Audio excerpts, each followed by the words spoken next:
Hi guys, it's Amelie here, and welcome to this week's episode of PacTalks. We are going to be talking about using your voice and using your platform, and I am here with one of my super close friends, Ziad, who is a trailblazer and an I don't iconic know about that. superhero. Yes, you are. So if you guys don't know him or follow him, you definitely should check him out. No, I don't know about that, but I am so excited to be here with you, my friend Amelie, and I am very grateful I'm very grateful to PacSun for creating the space for us to talk about what we're so passionate about and to have this conversation with you because you're one of my favorite people in the world, and I know that we have a lot to chat about today about how we use our voices and where we are hoping to go from here because obviously there's a lot on our minds as always. Yes, definitely. So I think I'm just gonna throw out a couple questions that we can have Let's a do discussion it. about. That I think I've written them myself, and I think they're just really important questions to talk about and to ask people who might not use their platform. So, first of all, Ziad, what do you think someone should do if they are hesitant to use their platform because they don't want to end up being I guess bias on one side and fear of losing followers? How do you think someone Yeah. would navigate that?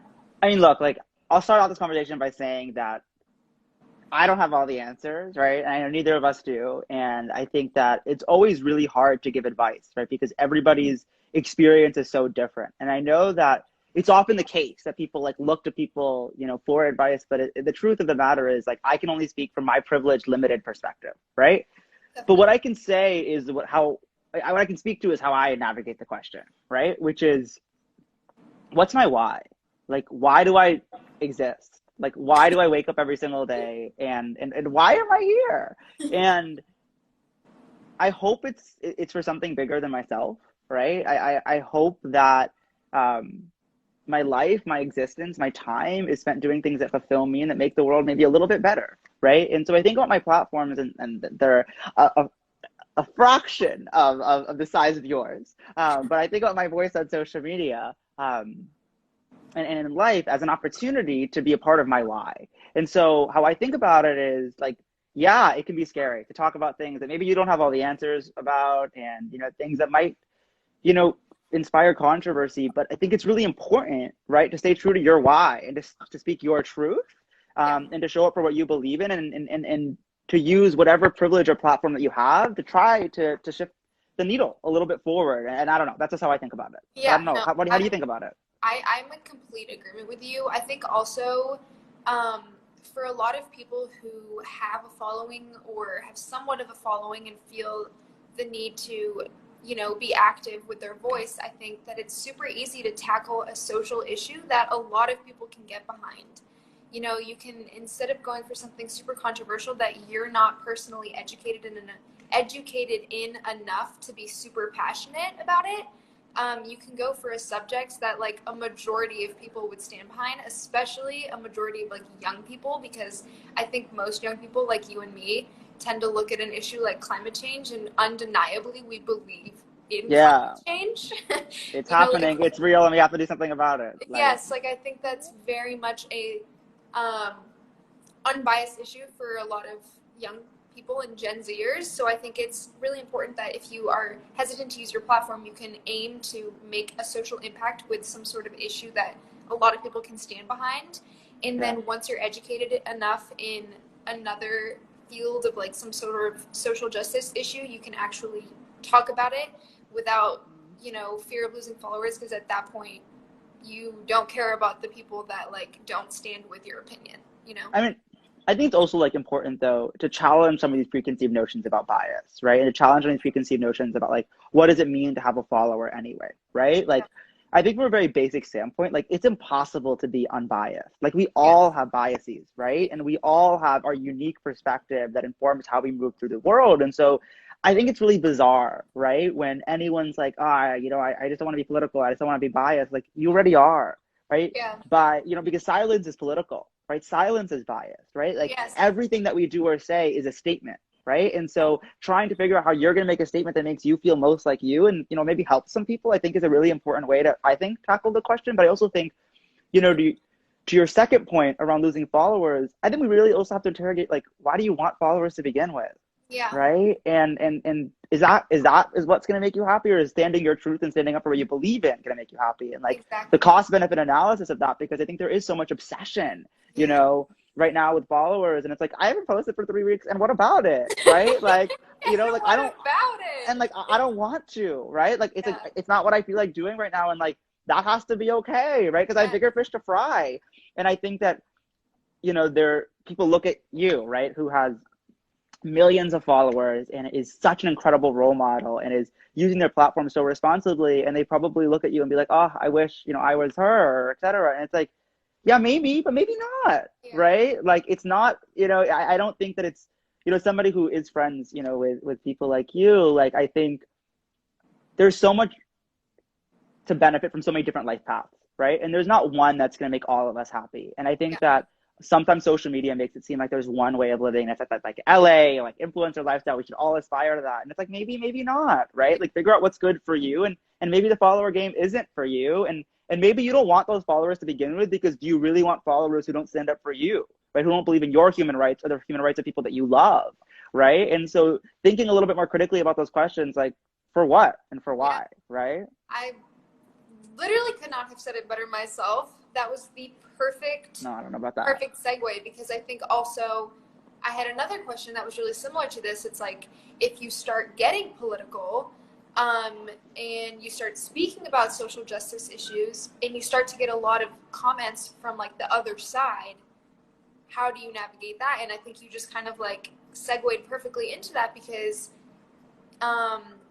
if you start to get a lot of hate comments, I guess, or like comments from the other side telling you to shut up, or that your opinion isn't correct, or whatever, it kind of just shows that, like, if you care about your followers and your numbers, then that is going to affect you. But like, if you are very sturdy and steadfast and believe in your morals and your values and what you're standing up for, then those don't matter at all. Because like, for me personally, I bet you 98% of my, okay, not 98, but like 80% of my DMs are like, you're stupid, I don't believe in anything. No, 100% of your DMs are, follow me back, Amelie. You're the most beautiful person. You're the most beautiful person in the world. Yeah. I am an Amelie stan first and foremost, and I DM you heart emojis all the time.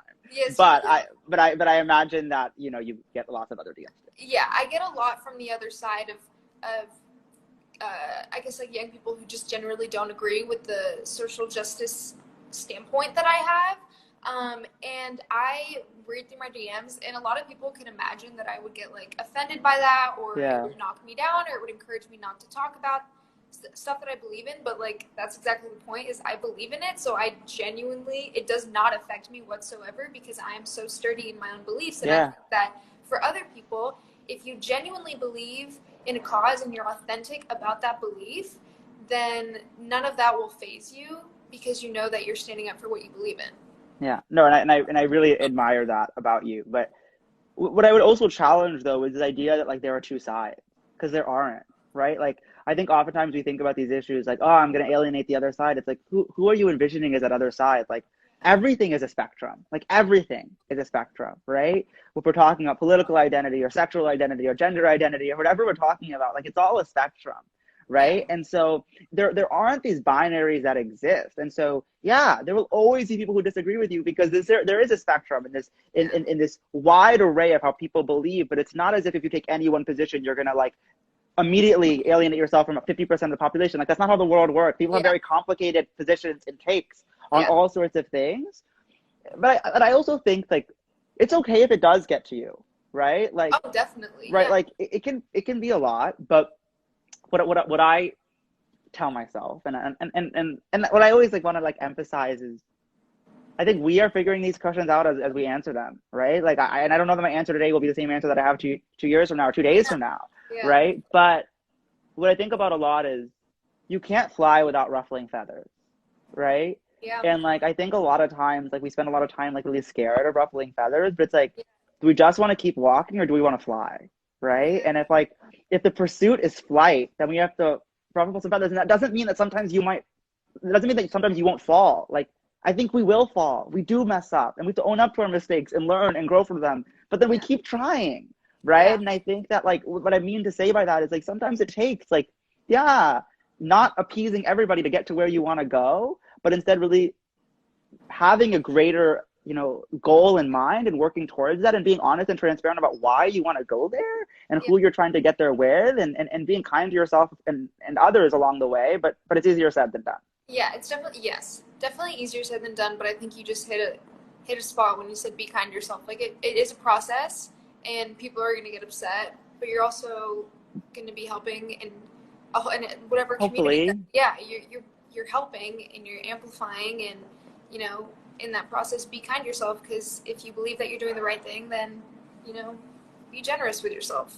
Yeah, but I think also it is important to learn from the critique, right? Yeah. And Yes. because we do make mistakes and we Yeah. do have limitations in our perspective, and it's not the case that everybody who DMs you, who disagrees with you, is trying to hurt you. Like you can Yes. learn a lot from those DMs. A lot of them are trying to educate you and open your Yes. eyes. And I think that like there does need to be accountability and there does need to be 100%. growth.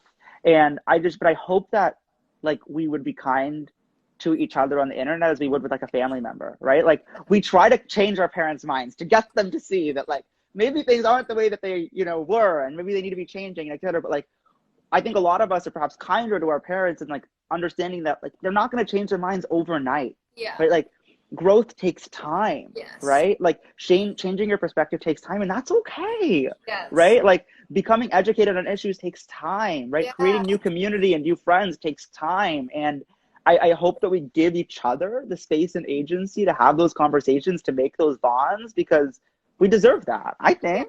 Yeah. I totally agree with you. And I feel like, when did we meet? Like, was it 2 years ago? I think longer than that, my friend. You did yes, 18 by and 18. no, but that's what, like we connected online like after you did YYGS, which was Yeah. Yeah. 2017? 20, 20, 2018. 28. Okay, then we met 20. Wait, it's only 3 years then. Like it's Yeah. 2021 now. Yeah, it's been a minute. Yeah, it has been a minute. But that just goes to say that it's like we have both been political for so much longer than And the and time and, and how different the social media space is now than oh, 3 years ago is like crazy, yeah, right? Like it when is. I founded Redefy when I was, you know, in eighth grade, and we used our 2 minute times, like no one was being political that in my circles, right? No, On yeah, no, social not mine media, at right? all. Like and I'm sure people were, just not people that I really knew, right? Being so Yeah. political on social media, talking about social justice or talking about human rights or talking about the things that they were really passionate about. It was like, here's what I ate for lunch, right? Which is still great. Go off. I want to see what you ate for lunch. But Yeah. you know, like it's really so interesting to watch social media really embrace the age of the infographic and the age of advocacy and et cetera. And I think there's been a lot of pros and cons, right, to the new age of social media. But I'm encouraged by how many young people are speaking up and are using their platform and using their voice to engage with the issues that they're passionate about. And Yes. I hope that we can make a change together. Yes. But we'll I see, think right? I think Gen Z has a unique power that I think will transform into something really magical in the future. I really believe that. And on the topic of just like social media changing, like I feel like even in the past year, social media has transformed in a massive way. Yes, it has. And you know, I think a lot of people who have, you know, social media accounts, but they're not necessarily, they don't have like a lot of followers. They kind of wonder how they can make a genuine impact. And I think that a lot of people question that. They're like, why would I even try to repost things on my Yeah. social media page if I only have 200 followers? And, you know, so like, what do you think? How can someone with a lesser amount of followers make a genuine impact for social change? Well, I mean, first and foremost, I would start by saying like I don't think most social change happens on social media, right?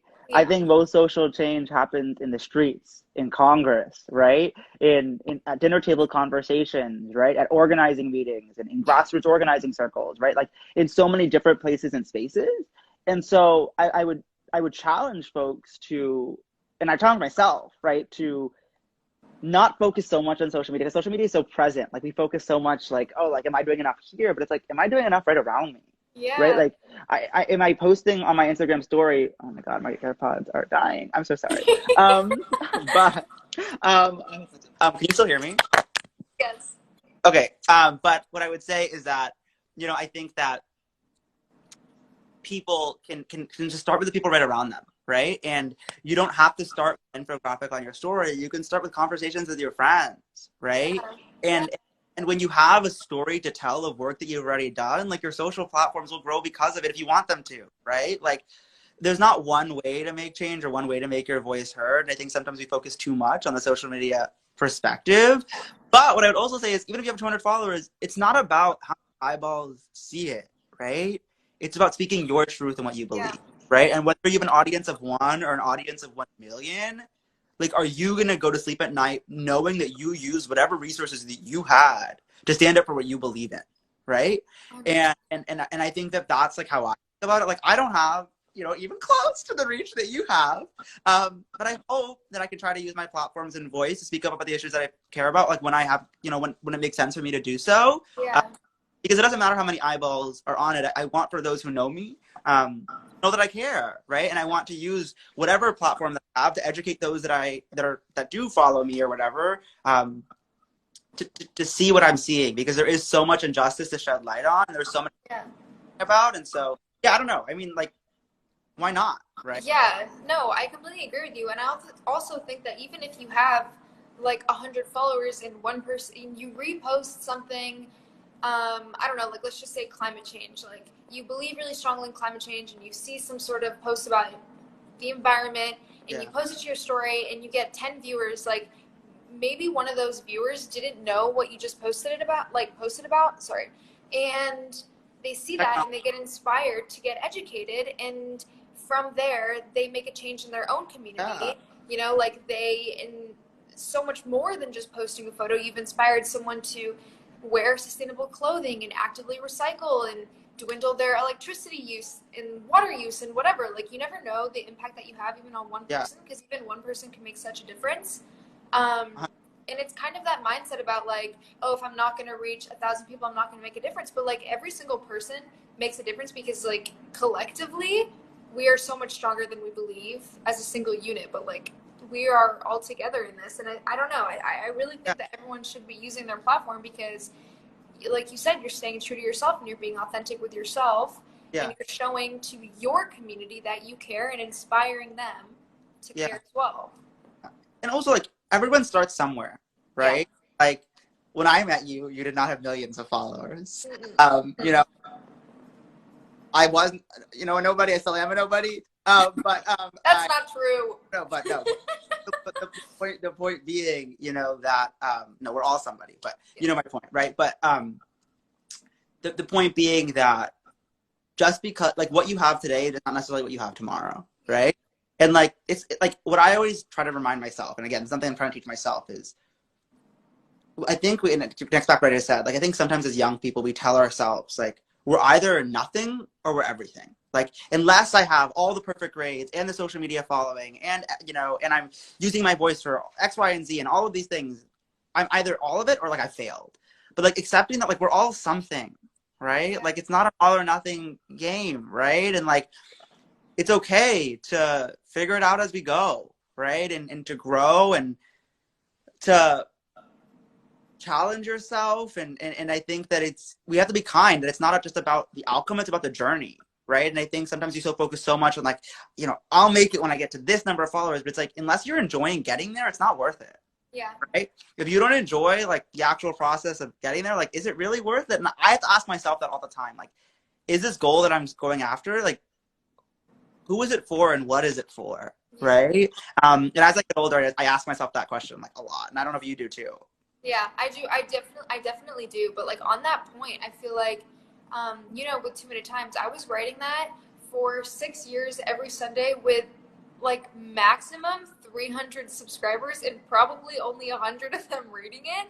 But I did it every single weekend. I remember we would call and I would be like, start posting it on social media, you'll get more reads, etc. I know, yeah. You were telling me, isn't that ironic? You were like, you need to like, you can post it on social media and amplify your voice, and I don't know. I didn't see the point in sharing it on social media, because I was like, I'm writing my newsletter and I'm sharing my voice through my written statements, so I'm not just gonna like post a picture. But now you have TikTok advocacy. Yes, exactly. Yes. But it just goes to show that it's like, it's very much, unless you're enjoying it in the moment, which like for me, politics in the moment, I loved writing my newsletter every Sunday, even though nobody was reading it. Like, I still loved it, and the goal ended up being accomplished, but it's like you love it through the process, and you're gonna get there, you know? And like, it's not that like, oh, like it failed, right? Or like no one ever read it. It's that you learned so much from 2 minute time that allowed you the advocate that you are today. Like all these people who look at your platform, right, and are like seeing you comment about, you know, what's happening in X, Y, and Z place and X, Y, and Z moment. Like, it's because you spent years researching and years writing. It didn't happen overnight, right? Like, you learned about these topics because you cared and you were interested and you had this to do so. And so you took that and you learned, and now you're trying to use your platform to share what you've learned. Yeah. Beautiful thing that is. And I don't think you expected when you started 2 minute times that you'd end up, you know, having millions of followers on TikTok, talk about justice issues, but here you are. Because never in a million years did I think when I started Redefine when I was in 8th grade that it would bring me to where I am today. But like, I'm thrilled at the journey that I've been able to, you know, it's been a roller coaster, ups and downs, let me tell you. But, you know, like the fact that it's gotten me here to this moment talking to you, like I'm grateful for that, you know? Yeah. And I know that you may have some sprinkle of like self-deprecating jokes, like when you talk about your lack of success, but I think I look at you and I think you're one of the most successful people that I know that is like in our age range. Like you are absolutely killing it. And I don't want you to underscore your value, the value that you're putting out in this world. Because I appreciate you tremendously. And I'm very privileged and grateful to be on the journey that I am and to be able to be alongside it with friends like you. But I'll ask you a question, you know, sort of before we wrap up, right? Which is, we've both, you know, been so lucky, right? To be where we are and to be able to find friends like each other along the way. But, you know, like, what is your biggest advice, right? To the younger Amelie, if you will, right? And I know that you talk a lot about the younger Amelie on your TikTok and whatever, but, you know, like, I'd love to hear, like, if your 15-year-old, 14-year-old self could know something that you know today, which I guess isn't that much longer for you, isn't that actually far away for you? Because I'm so much older than you. But what would that advice be? I think it's just, honestly, keep educating yourself. Like, I look back at all the time that I spent, you know, writing in like my entire high school career, and I often think about the fact that like during high school I was not a cool kid. I did not have that many friends. I never went and did stuff on the weekend. Like my Saturdays were reading briefs about, you know, Middle Eastern foreign affairs and learning about domestic issues. And now you're not at Georgetown, like like I think the advice that I would tell my younger self is like keep pushing forward. There were days where that was super depressing, but I am so grateful for the fact that I like cultivated my mind to the point where I'm educated enough to speak out and be so like true to my beliefs that I can speak them out into the world. And I don't know. That's the advice I would tell myself. We're not done learning, right? Like we still have so much more to learn, right? Like every day I'm like, wow, like I know nothing. I know nothing. Right. And but I certainly resonate with that. Yeah, me too. Well, this was an amazing conversation. No, I literally love you, Ziad, and I can't wait until we can, you know, have these kinds of conversations all the time when we're around each other. Happen very soon, but up to you. And you know, like what I would just say as a parting word is that, you know, I think these conversations are equally important, right? To posting on social media. And so as we think about like, you know, where do we go from here in terms of our voice? Like, I hope that, you know, anyone watching, you know, etc., like maybe takes a moment today to have a conversation around an issue that they don't know enough about yet, right? With somebody around them and just talks, because I think there's like so much power to conversation. And like every time I have a conversation with a friend, right, about like what I learned and how to be here, like I walk away feeling refreshed and inspired, you know? Me and, like, too. Right? Yeah. I hope for more of this for everyone. Yeah. For us, like we don't do this enough, right? And so I just hope for a world with more conversation, with more connection, you know, with more kindness, and with more action. And so, you know, here's to that. But I'm so grateful to you for inviting me in to have this conversation with you. And I have so much endless love and respect for you. And I'm just excited to keep watching you thrive and grow and inspire me every single day. I love you, Ziad. And thank you, PacTalks. We are very grateful that you gave us the opportunity to share our truth here. And I hope everyone who's watching really enjoyed this episode and learned something. And like Ziad said, is inspired to have these conversations outside of this little IG live. In our ever next, we're ready. We're ready. We'll keep the conversation going. Yes. I don't know what to do now. Do I just end it? I don't know. I'm Ziad. That's Amelie. Thanks for tuning in. You can find me at Ziad Ahmed and at Amelie Zilber. And the PacTalks to be continued because we have a lot to chat about. But thank you for tuning in. Yes. Until next time. Yes. Much love, my friend. Bye.